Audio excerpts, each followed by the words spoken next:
My life is pretty much an open book. I think you know most of what there is to know about me.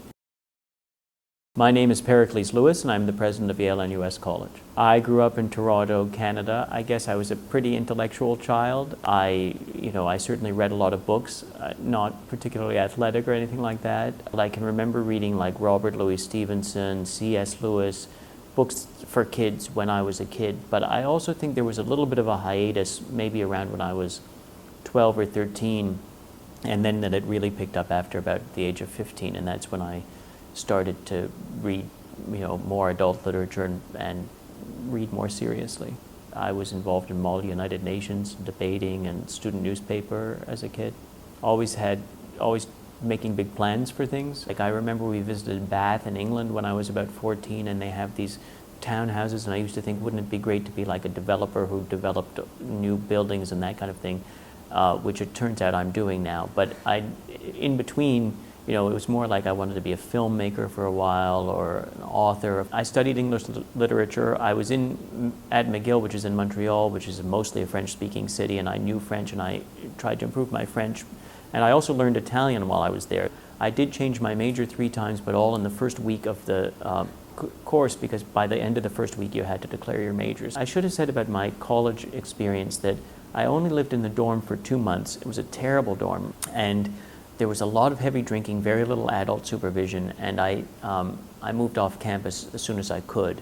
That was a good experience actually, living off campus, because you cook for yourself and you learn things, but I did always envy people who got the proper residential college experience, which I never had.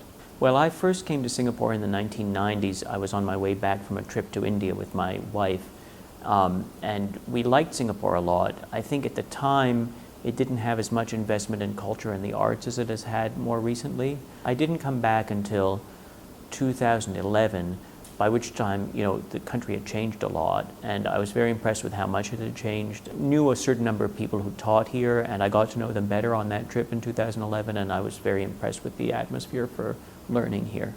What I'm passionate about now, education mostly. I'm pretty passionate about American politics, but I don't comment on them much in my current role. I used to be much more passionate about Canadian politics, but I'm less connected to that now than I was.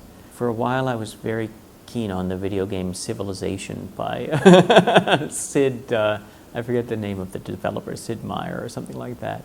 My son introduced me to it, and we used to play it all the time, but he's kind of outgrown it, and so have I. And when I was in my 20s and working on my dissertation, I was very into the video game Tetris, so I probably played more video games than is normal for a college president. The first thing that happens when you have kids is you're responsible for somebody else. Your choices are not your own choices only. My wife was in a car accident this week. She's fine, but my son was very sick when he was only about 6 months old and had a bronchial infection.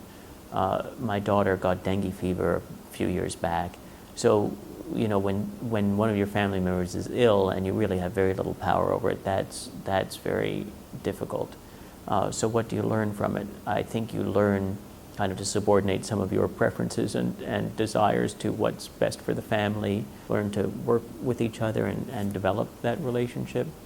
With kids, you learn when you say yes and when you say no, and that's very interesting to figure out. So you learn a lot from having a family.